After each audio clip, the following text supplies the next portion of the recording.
Motorhead Garage, the program that each week introduces you to and shows you how to install the latest in exciting and innovative products for your vehicle. Now here's your host, Dave Dobson. We are Motorhead Garage, presented by DragonfireTools.com. Now, if you have a pickup truck, you've probably experienced the same frustration I have. If you're doing mulch or gravel, you find that often gets stuck between the tailgate and the bed of the truck, making it impossible to close. Well, Tailgate Defender is a solution to that problem. It makes sure that stuff doesn't get in between your tailgate and your bed of your truck. Now, Tim, how does the Tailgate Defender work? Well, it's designed to cover the gap. It hinges backwards up against the tailgate when the tailgate's shut, and when the tailgate's open, it's got a smooth transition and a dishpan effect that's literally molded to fit into the bed. Now, it's a great design. What made you think of it? I was doing mulch myself and rock myself, and I was hauling it with the tailgate shut, and I couldn't even open the tailgate. When I opened the tailgate, all the rocks fell into the crack and it jammed. So I said, this is crazy, I gotta fix this. And this is the part where we disclose your background. You're an engineer by trade, both in the automotive industry and the aerospace industry as well. So naturally, you went to work at the drawing board here and you came up with this. Now, how's it made? It's molded out of nylon with fiberglass reinforced fiber. And it's got stainless steel pins, it's got stainless steel screws, and it's self-locking so that when the tailgate's open, it's locked and you can drive equipment over it, your motorcycles, four-wheelers, wheelbarrows, whatever you want, and it stays in one shape. Now, as a designer, you know, it was important to make this functional, but also to make it durable. What kind of challenge was that for you? Oh, absolutely. I made sure the materials were strong enough and thick enough, and it functions just for the Ford F-150. It works just for the F-150 because it's custom fit for the bed and the hinge center lines. It has to work with where they are designed.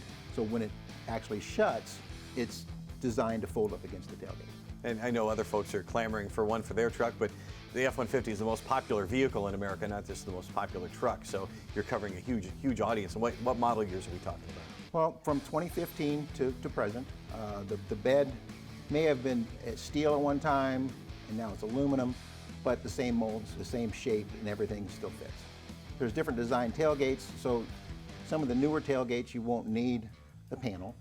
This panel here. Yeah, there's a work surface that's made out of plastic. You basically just attach it right to the plastic. But if you have the standard tailgate like this, we offer a fill-in panel that matches the texture of the Tailgate Defender. Now, everyone's asking, do I have to drill on my truck? What's the installation like? No, you don't have to drill. That was a big issue. I don't want to drill anything in my truck either. So on this one, I used a Dynaflex 230, which is just silicone. You can get it anywhere. These screws that you see here are just in case you decide you install the molding, the tailgate or the bed molding, and you want to take the tailgate off. You just take those screws off and the tailgate still comes off. Piece of cake. But it takes about 15 minutes to install. Once I've installed the Tailgate Defender, what does this enable me to do, as we see it here? Well, when you haul your materials, the way you see it right now, you leave the tailgate open, you fill in as much dirt, gravel, mulch, whatever you want, haul it to your destination where you want to unload it. You unload all your materials, sweep it, and then you shut the tailgate. And coming soon, we've got the coming hinge. Soon. We've got the hinge cover, so grab that, and we'll see how that works here. This is the prototype, but this is coming to a retailer near you, and this goes on. This is very cool. Now, this enables you to actually close the tailgate. Yes, and you could literally haul with your bed completely full of just about any material. Gotcha. So you close it like that, and then you're able to grab that there. And we'll fold it up just like normal, and you can fill your bed up to the top just like you would without a tailgate defender. Yeah, that's great. Like if you're going to haul lava rock or something that's really light, yeah, you want a full load. Perfect. But if you're going to haul just regular gravel, pretty heavy. I fill this up and overload the springs before I even get close to the tailgate defender. So I could actually shut the tailgate with regular gravel. Now, I mentioned the hinge cover is coming soon. You've got the prototype there for the pin that holds it in. How does that install? Well, it literally you have a flush head screw and a barrel nut. So you install the barrel nut with the blade side showing, so you know where the hole's directed. Install this onto Tailgate Defender. You can turn a bolt, you can install this. Now, Tim, you've talked about the materials, but you've been modest about the design. What makes the design of the Tailgate Defender unique and what makes it so strong? Well, it's made out of nylon with reinforced fiberglass, and it is a triple pin, and it's got a self-locking device where you can literally drive over with your motorcycles, your four-wheelers, and it won't collapse. This thing is incredibly strong. It's going to last a long, long time. It's engineered to fold, designed to hold, and designed for the working man, and it's a lot less expensive than you think. You can find it at tailgatedefender.com. You need one of these. Go get one. We'll be right back with more Motorhead Garage presented by DragonfireTools.com, so don't go anywhere. Motorhead Garage, presented by DragonfireTools.com, is brought to you by Amsoil, the first in synthetics. Campbell's Custom Care, your detail specialist. And by DragonfireTools.com, industrial workbenches with integrated tool storage.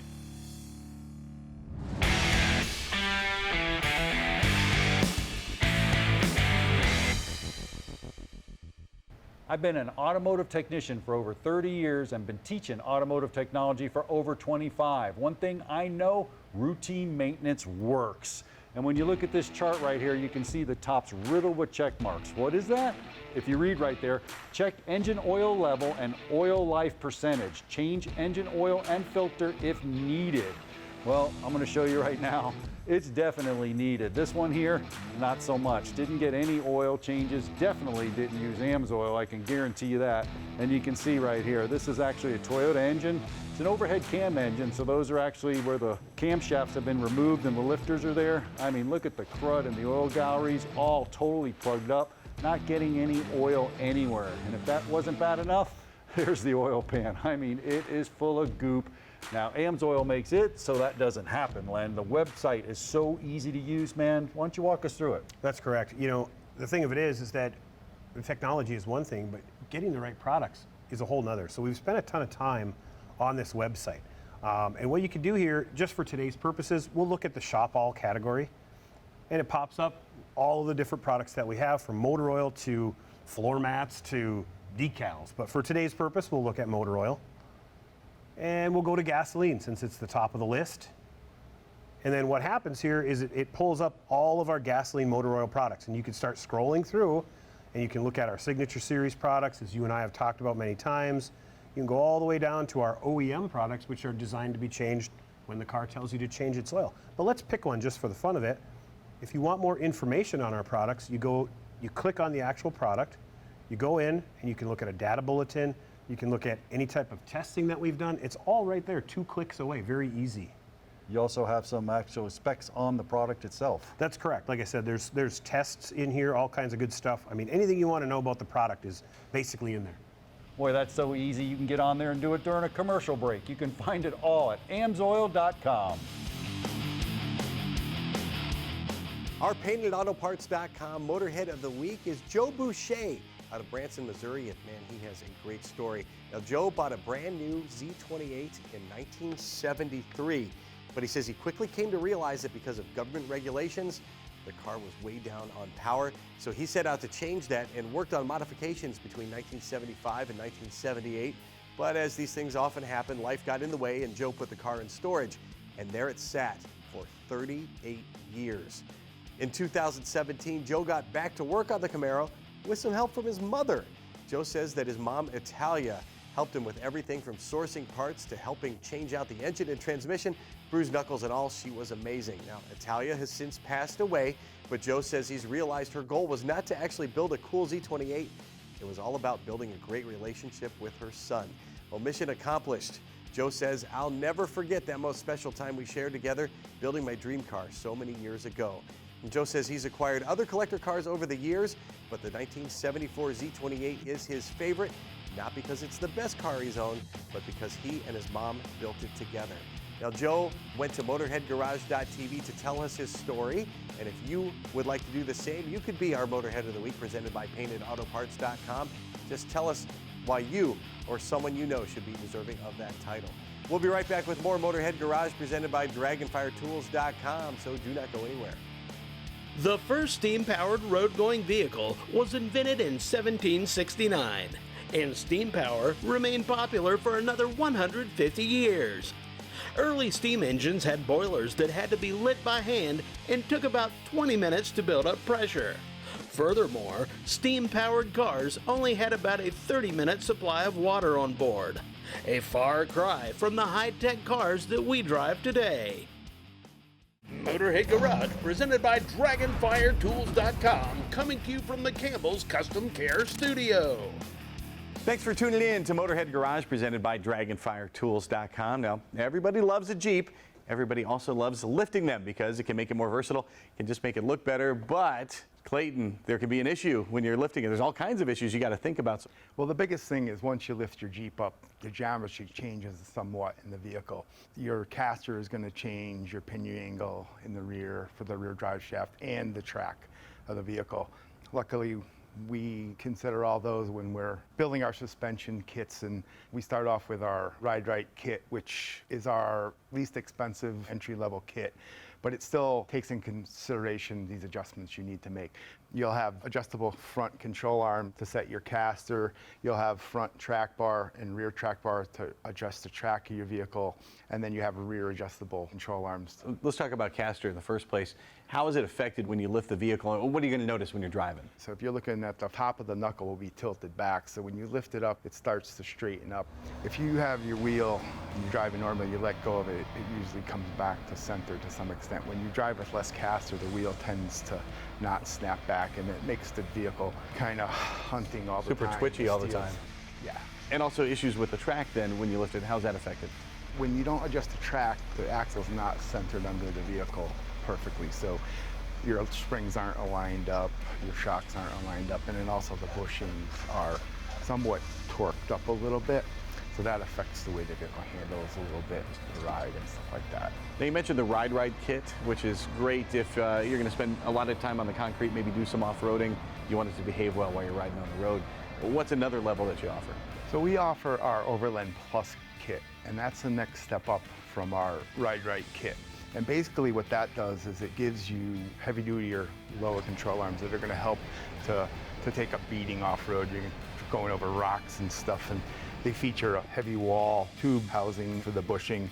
Our 2x2 1/4-inch wall tubing really takes a beating. It's light and strong. And then the next level up for folks that are even getting more serious with off-roading. Our third level is what we call our premium kit. And basically what happens then is we replace this gyro joint with what's called the Johnny joint.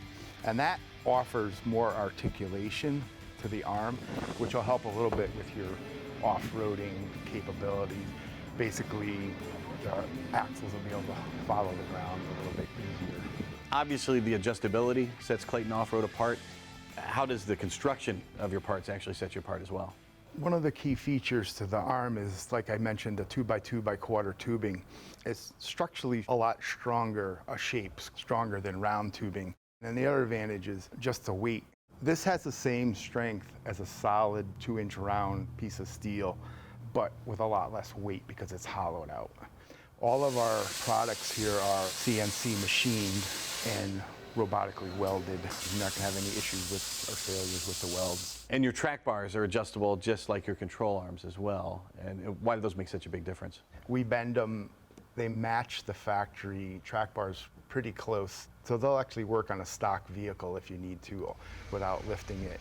But they're all, again, CNC bent and drilled and tapped on the ends. They're 1 3/8, 5/16 wall tubing, so they're very strong. And then what about to sort of wrap things up here and finish off the kit? To finish off the kit, it's important to have bump stops. It stops the tire from coming up and getting into your fender, especially on a lot of new Jeeps have plastic fenders. Adjustable sway bar links, front and rear. And then we have springs for various lift heights. We have them offer them from 1.5 inch all the way up to 3.5 inch. We also offer a heavy-duty springs for certain lifts. For like the overlanding market, somebody might have rooftop tent or a lot of camping gear they want to carry around, and they want their Jeep to still be nice and level. And I know you sell only the best brands of shocks at Clayton Offroad. Tailgatetools.com. And what if folks want to put all this together, but they don't know exactly what they need? What can they do? You can go to our contact page on the website, send us an email. Somebody will get back to you pretty quickly, or you're always welcome to call in and talk to somebody in person. If you're going to lift your Jeep, you want better performance and you want it to handle well when it's on the road as well, Clayton Offroad is the place to go, ClaytonOffroad.com. And you can find more Motorhead Garage presented by DragonfireTools.com right after this break. Don't go anywhere. There's a rainbow of paint colors available for cars. But in the U.S., 73% of all cars are painted one of 4 colors. Can you name them? Gray is the 4th most popular color. Silver is 3rd at 16%. 19% of all cars sold in the U.S. are black. And white tops the list as the most popular paint color in the country.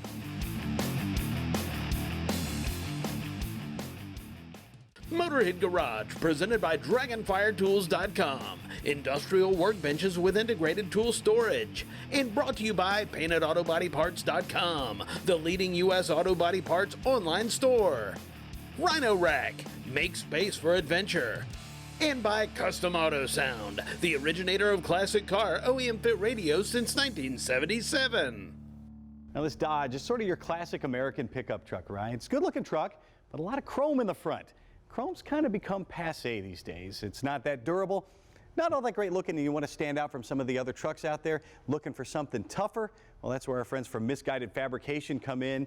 Matt, how did you get the inspiration for this bumper? I was working up north in northern Alberta, and I kept smashing up my chrome factory bumpers, so I got home for Christmas and I started designing a bumper that could last up there. And what's it made out of? This is all 3/16 mild steel on the outside shell, and the internal gussets and mounting is all 1/4-inch mild steel. And how's it made?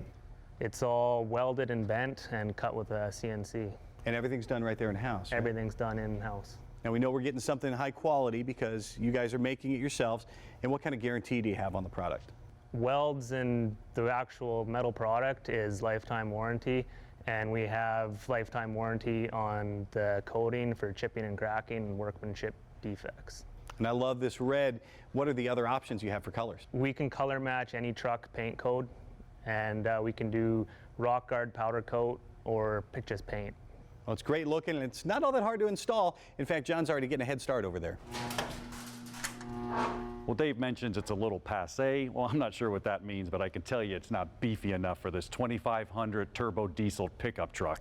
Now, let me bring you up to speed. We just took some bolts out underneath. It bolts the bumper to the frame, had a ratchet, took them out. Now it's kind of pinched in there. Now it's just a matter of, Matt, you want to come in here and give me a hand? We got a couple of side bolts on there, and then we're going to get the bumper out. It's supported with the pinch right now. So as we take these bumpers out, Matt, tell me, installations, a little varies on every different make and model? It's a little bit different on all of them, but they're pretty similar. You would call it a do-it-yourself job? Absolutely. Yep, you and a buddy. I mean, your bumper's pretty heavy compared to this, but I got mine out. You got yours out? Yep. All right, so what's the next move there? We'll pull it off. Pull it off, right? Grab the little hook and slide it right off of there. So we're wiggling, pull it, wow. All right, well, we got a little wire harness here to get that secured and undone. All right, pop this block heater out of there. That's good, ready to go. Look at that. All right, so let's just put this one down here. We don't need it. We're going to use a better one, right? That's right. Now what? We got to pull this off, but this may not be on other trucks, correct? No, this is just the 13 plus Dodges. Okay, and this is basically just directing some air up there. We're not going to have that problem because your bumper is designed to actually have good airflow as well. That's right. Cool. So go ahead. We just slide this off, correct? Down and out. There we go. We're not going to reuse that? Nope. Perfect. Now, Matt, it's just a matter of reassembly. There's the bolt holes. You can see them now real clear where we took it off. The block heart heater that was down there clipped to the bumper. We're ready to go with your new one. Well, we got the Misguided Fabrication bumper here in place, and you can see it looks really good. The black coating on it, the tow hooks, the lights. I imagine it's even going to look better on the truck. But before we do, come down here with me for a second, Matt. Your installation process, you made it real easy with these mounting brackets. Yeah, I made them so that you could just set it on the frame without any bolts and the bumper won't fall off. And then you got adjustment left, right, up and down, and tilt forward and back. Phenomenal. So we should just go ahead and put it up in there. You said you grab the handle right here, kind of keep the back straight. Come on up. We're going to line it with the bumpers. And once we do that, you come my side a little bit, going up a little higher. I think I'm there. You there? Yep. Wow. Now the next thing we have to do is just go behind it and bolt it up.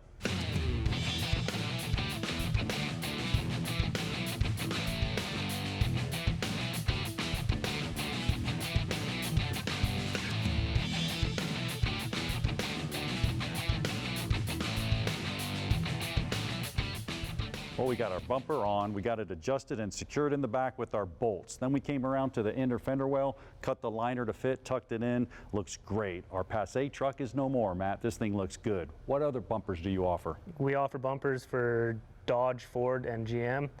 They're available with a bull bar, no bar, or full grill guard, and a 20-inch or 30-inch light bar in the front. Well, I'm sure just like this truck, it probably changes the whole looks of the truck. What's your website? www.misguidedfab.com. We are finished with this episode of Motorhead Garage presented by DragonfireTools.com, but do not fret.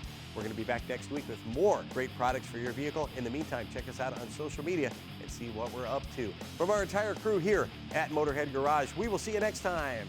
Drive safely.